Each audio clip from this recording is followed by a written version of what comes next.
Good afternoon, everyone. Welcome to our online recording presentation. Today, we will present a case study on FIFA corruption scandal. Introduce our team are myself, Liu Guan, Ming Yet, Chong Ji-fen, Irene Yong Shi, Hugh Evan, and Matthew Ng Ha Hong.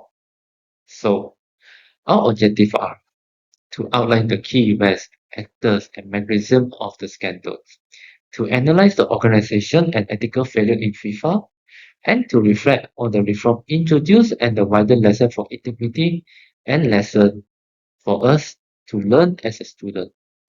With that, next slide is the overview of what to expect.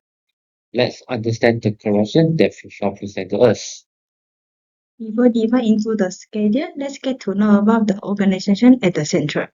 The FIFA aka Federation International that Football Association. Founded in 1904 in Paris, FIFA is the world government body of association football, overseeing the sport at international level and organizing major tournaments like the Men and Women World Cup. FIFA is HQ in Zurich, Switzerland, and their role is to promote and divide global rights of football. By the 2020, FIFA has grown to encompass 211 member associations, more than even the United Nations members. For context, there are 193 United Nations member countries, and those 18 countries are small Islam nations of divided terraces like Reunion Islam near in the middle of Atlantic Ocean. They are tiny like Madagascar are still headlining with its own football cup. Here's in the upcoming overview of this presentation. This is the first time that a major global sport organization was treated as a semi-established rather than regulatory body under internal government review. The schedule shocked public trust in FIFA, triggered investigation in multiple jurisdictions, and forced a real assessment of how global sport is government. One of the most visible early moments of the schedule occurred in Zurich, Switzerland on 27 May 2015. Swiss public in coordination with US arrested 7 senior FIFA and Confederation officers at the renowned Bal Al Hotel during FIFA annual Congress. The included high-level features from the regions of North Central America and South America. The timing was symbols they were arrested while on official FIFA business in Zurich, thus signaling that the schedule was not simply a local or regional issue but a global government's crisis. Following the Zurich arrest, the U.S. Department of Justice released a detailed press statement outlining that the indictment covered a 24-year settlement involving racketeering, will fraud, and money laundering conspiracies. The FBI also issued a public notice of the indictment, impeaching the corruption that is rampant system and deep roots bound around, and here is United States. One of the key corruption witnesses was Chuck Blazer, former Secretary General of CONCACAF, who admitted to corruption and became an informant for the DOJ and FBI. This testimony was critical in exposing the declaration of malfeasance. Within the report also named individual and entity, for example, former FIFA President Steve Blatter with Presidents David Webb and Edward Lee, two powerful regional confederations, CONCACAF and CONMEBOL, were also central as their leaders controlled billions in media and sponsorship deals for tournaments. Even private marketing companies such as Trophy Sport Group in Brazil were charged with playing massive. The cross-border connection between government football like FIFA and those two regions, associations and big marketing companies created systems where money and power of the outweighing inequity, giving people opportunity to measure their positive or personal gain. Mr. Ming will explain more in upcoming slide. Sepp Blatter served as FIFA president from 1998 until 2015. He oversees all FIFA operations and handled FIFA integrity and oversight. A time during his presidency overseas exponential growth of FIFA organization. His tenure overlapped with much of the period later exposed for corruption even though he claimed not direct involvement in bribery. While he was not indicted in the US, Swiss authorities investigate him for criminal mismanagement and misappropriation. Because Platter oversaw a period of major growth in FIFA commercial revenues, sponsorship deals, and global expansion of the World Cup. He took this time to flourish what can be taken and pocketed for his personal greed. Moreover, a lot of people accuse that under his leadership oversight machines were weak, term limits, team limits were absent, and institutional accountability structure were lacking, setting the scenes for abuses to flourish by him. For example, he secured a deal back in 2007 which South Africa contributed $10 million for securing the right to stage 2010 World Cup, which US prosecutors say was a bribe to secure the 2010 World Cup. And as a commission, much of the money went into the pocket of former FIFA Vice President Jack Warner just be negotiating. Last slide. This slide is what I can present as a fact, and let me reiterate here on this news report from the BBC as seen in red highlight. Email gives further evidence that South Africa president bribes to secure 2010 World Cup for $10 million deals. And as a commission landed in the pockets of Jack Warner, where is the integrity of the president? Here is the next individual involvement: Eduardo Lee. Eduardo Lee was a member of FIFA Executive Committee and former head of Costa Rica Football Federation. He represented Central America on the FIFA Executive Committee. His job scope is overseeing football operational in Costa Rica, negotiating media and marketing rights for Costa Rican football match and World Cup, participating in regional football governance through CONCACAF, contribute to global football governance as FIFA Executive Committee's member-elect. Lee was arrested in Zurich in May 2015 and later extradited to the US. He pleaded guilty to embezzlement, bribery, and corruption. He also acknowledges taking several bribes and in relation to arranging international friendly matchup, requesting sponsorship deal, granting media and marketing rights for World Cup qualifying match. He also helped negotiated 500,000 bribes from a Brazilian sport marketing firm in exchange, grant them media and marketing rights for 2022 World Cup qualify, of which Lee ultimately accepted 300,000 for his own personal gain.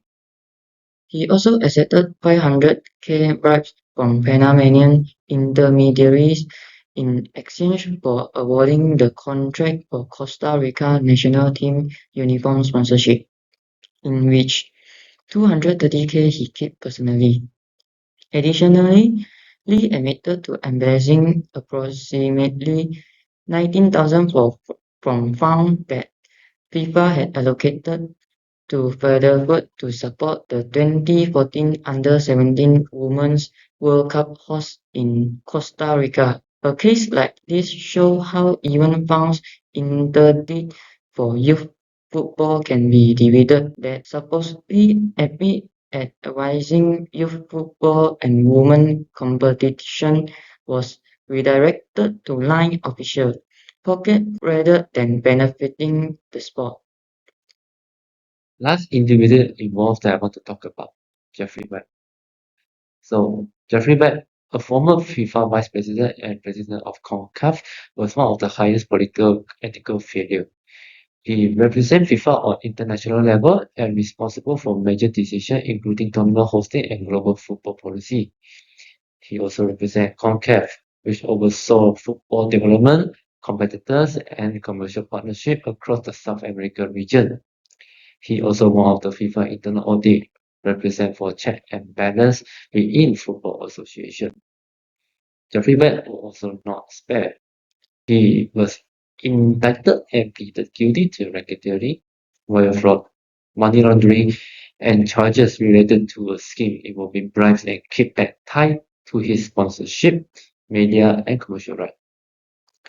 Prosecution found that Webb diverted more than 10 million in bribes, which he used for paying medical debt, personal luxury goods, real estate holding, and other high-end lifestyle expenditure. His case illustrates how those at the top of regional football organizations have immense power over commercial decision making, which could then be abused with little oversight.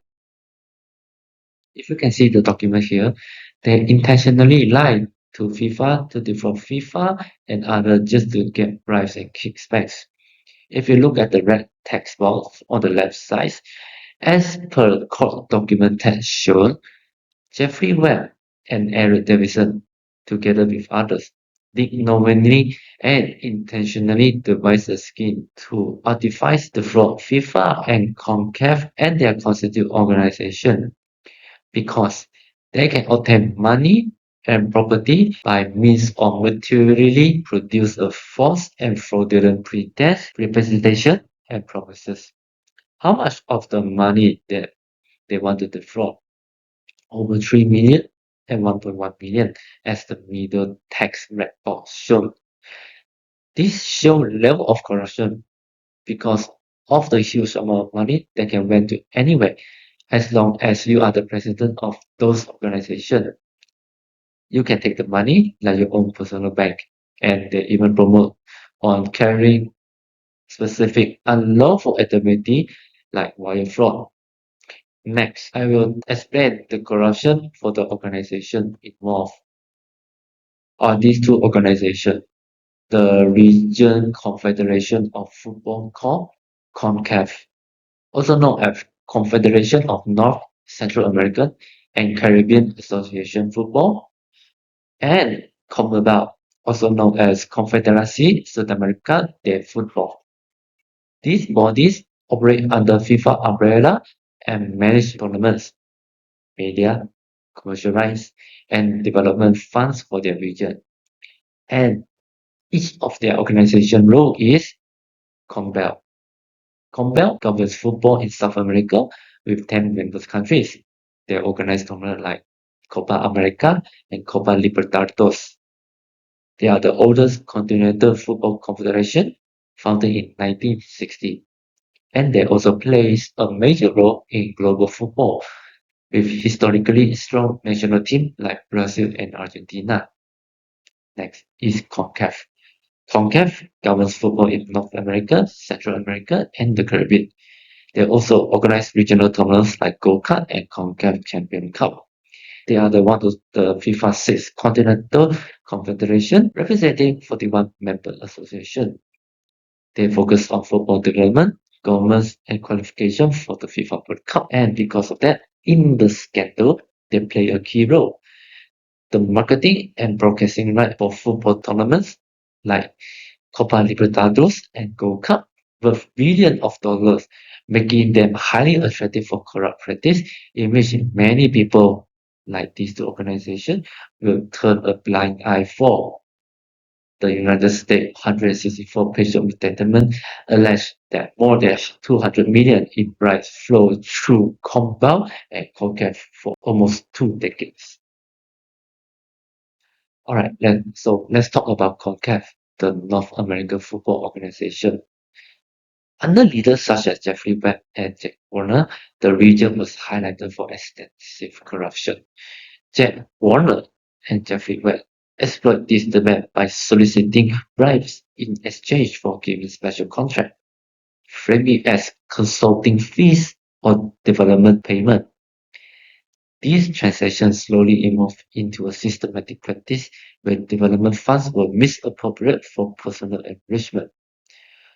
Warner also used his position he received to secure 10 million in FIFA development funds into personal account and used them for private expenses such as credit card bills, personal loans, and even property purchase, as mentioned previously by Mr. Mikie. So later, Ram also collaborated with Traffic Sport USA to disguise kickbacks and legitimate wire transfer amounted to 40.1 million to award television rights to Traffic Sport in order to centralize all the wheels towards them to get advertising profit on their organization. Like if you see on this journalism website, Davidson pleads guilty to involvement in paying bribes in return for Comcast marketing rights. It involved directing of around 40.1 million in bribes to where he admitted that then the president of Confederation of North Central America, Caribbean and Football. This showed a level of bribes that they're willing to undertake in order to gain personal wealth. So next one is in South America. Combo executive similarly engaged in large-scale corruption. Over 240 million United States dollars in bribes were paid in connection with the sale of media rights for tournaments like Copa Libertadores and Copa America for the broadcasting and sponsorship rights for the soccer competition.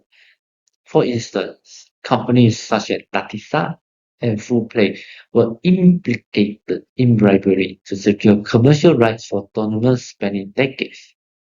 The infrastructure for viewership profitability gain was as they controlled TV and radio rights, heavy fan interest, large sponsorship flow, and all of that in return to the company to profit massively. And it is so rapid that as United States Victor Zapata once quoted recently in 2023, and it quote, millions of dollars in bribes with circulated through the banks of the world. Everybody won except the sport of soccer and quotation. Even Combo was so corrupted in its core that its third president, President Juan Anguan Laport, was also arrested back 2015 as the news of Associated Press shown Combo crisis deepened after arrest of the president. And lastly, I want to talk about Traffic Sport Group, specifically Traffic Sport USA. But who are they? Traffic Sport United States of America was a Florida corporation that had its headquarters and principal place of business in Miami, Florida, and was involved in purchase of sale of media, marketing rights associated with soccer in the United States and other parts of the CONCACAF region. Traffic USA was part of the Traffic Group, a multinational sports marketing conglomerate based in Sao Paulo. Traffic began to expand its operation even beyond Americas, including by contracting directly with FIFA in the late 90s and the early 2000s to acquire the rights to the first edition of the Club World Championship. Plainly speaking, the company main and only business model relied on paying bribes to secure commercial rights. It treated sport governance bodies as patrons for commercial payoff, and this is the crack of corruption shown. They rely on bribery and kickbacks to maintain control over lucrative contracts. They began in the early 1990s with the traffic good acquisition of Copa America commercial rights, and through that they secured deals worth tens of millions in bribes to compel official. Any company, regardless of who, Because of the lucrative contract that this association given, Travis Sport will also want the slice of the cake. One high-profile example is a major US sportswear company, widely understood to be Nike, as mentioned by various journalists. They signed a 160 million deal with Brazil Football Federation in 1996. They mediated by Travis Sport, in which they also sponsored the Brazilian national football team. After together they successfully closed the deal, Travis Sport took a quotation commission, which went on to be paid to a high-ranking official at Copa do Brasil for a job well done. Moreover, corruption within FIFA ecosystem was not only about bribes, but also about money laundering. The converted funds, also known as bribes, had to be hidden, transferred through offshore accounts, and somehow integrated into legitimate income. For example, traffic executive reportedly laundered over $200 million through offshore accounts and at one time stole 40.1 million to Jeffrey Webb, with intention to lend the media and marketing rights for the Caribbean Football Union of 2018 and 2022 World Cup qualifier, along with also CONCACAF 2030 Gold Cup and two of its season Champions League tournament. The operation included transfer through US banking system, shell company, and covered by layered transaction and other money laundering strategies. In short, Travis Sport turned out what should have been a legitimate business that evolved into a system and briberies and kickback, fueling decades of corruption within world football, and the company pleaded guilty to wire fraud and racketeering charges in US federal court. They forfeited millions in dollars of assets, and its Travis Sport downfall, the company symbolized how commercial greed can poison integrity in sports where ethical boundaries are ignored. By late 2015 and beyond, after arrests and court case, dozens of individuals connected to FIFA, CONCACAF, CONMEBOL, and associated marketing firms were charged, pleaded guilty, or resigned. Like Jeffrey Webb, he was pleaded guilty on November 15 and he forfeited $6.7 million and he got a FIFA lifetime ban. Next is Eduardo Lee. He was pleaded guilty to racketeering conspiracy, wire fraud, and wire fraud conspiracy. He also forfeited 668,000 and a FIFA lifetime ban. Next is Sepp Blatter. He got a FIFA temporary suspension, multiple ethics ban, and got a full suspension after 8 years. CONMEBOL and CONCACAF with each terminated partnership with Traffic Sports USA after its guilty plea for fraud and bribery. They lost several sponsorship and marketing deals amid corruption exposure. They also suffered frozen bank accounts and major revenue loss due to legal scrutiny. They faced financial instability until new compliance measures restored operations. They also adopted the 2016 reform framework, adding independent audit, ethics, and compliance committees. It introduced term limits for executives and enhanced transparency in context. Traffic Sports and USA. They terminated the partnership with CONCACAF. Traffic Sport USA pleaded guilty on May 14, 2015 to wire fraud conspiracy. As part of the plea agreement, Traffic Sport agreed to shut down many of its operations and eventually went bankrupt. They had to sell assets tied to their business. For example, they sold the Caroline Railhawks and ASL team, which they own. How about FIFA? In February 2016, FIFA's Extraordinary Congress approved a major reform package. Key measures included term limits for senior officials, e.g., president limited to 3 4-year terms. Separation of power. A new FIFA Council replaced the Executive Committee and strengthened General Secretariat became operational, reducing the number of standing committees, streamlining decision-making and strengthening the role of independent members, while also separate political and management function. Requirement for disclosure of senior executive compensation. Independent judicial and audit and compliance bodies were created to investigate wrongdoing and enforce ethics, to ensure separation of powers on all executive level. Annual external audits for member associations and confederations and strengthen financial controls.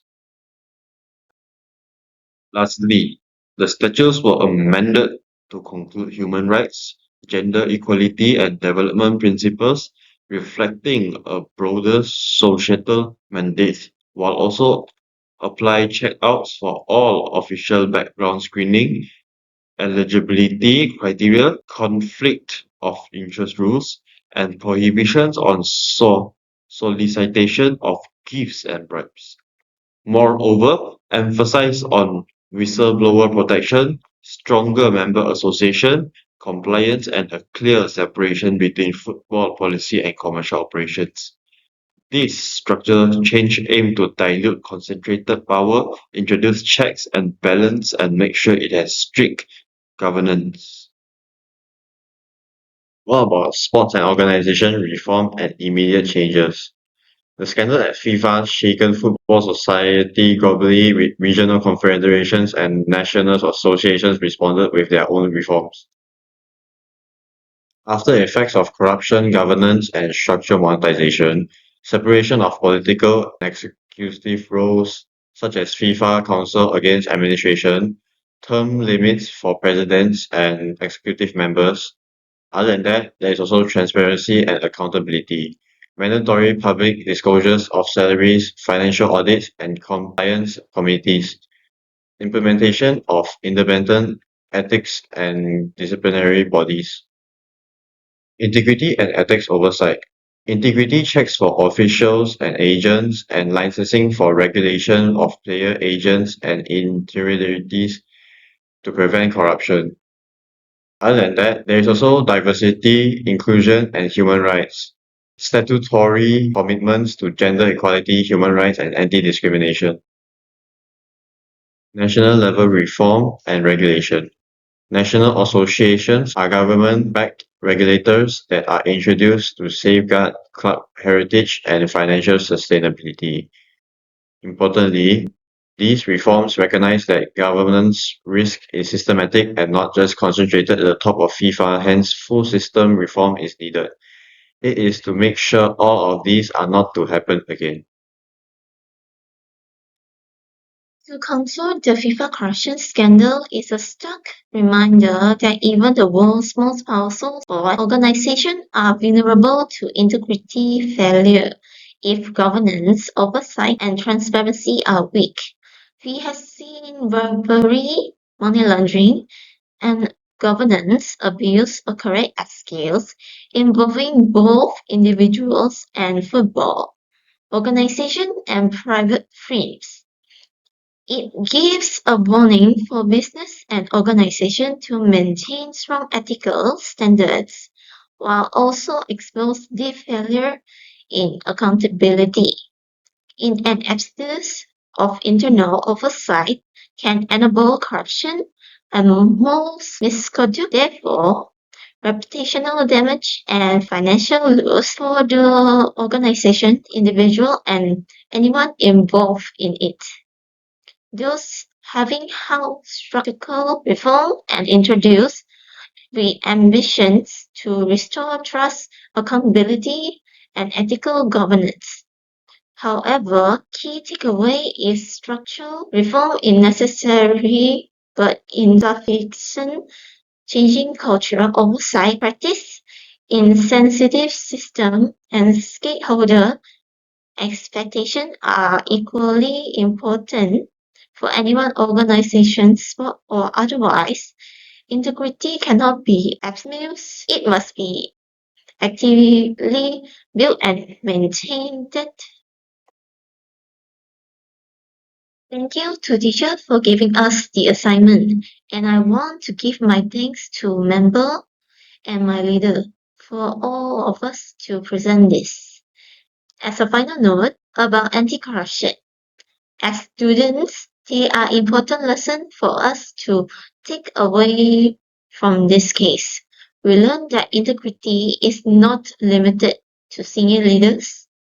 It starts with individual choice, honesty in small action, and accountability in groups or academic work. The scandals show how ethical failure begins gradually through tolerance of small wrongs, ignoring oversights, or prizing personal gains over fairness.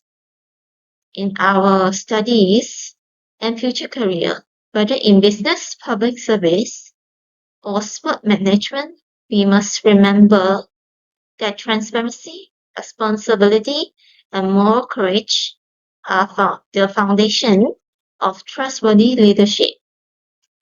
By practicing ethical reasoning in daily decision, we strengthen the culture of integrity that institutions like FIFA once neglected.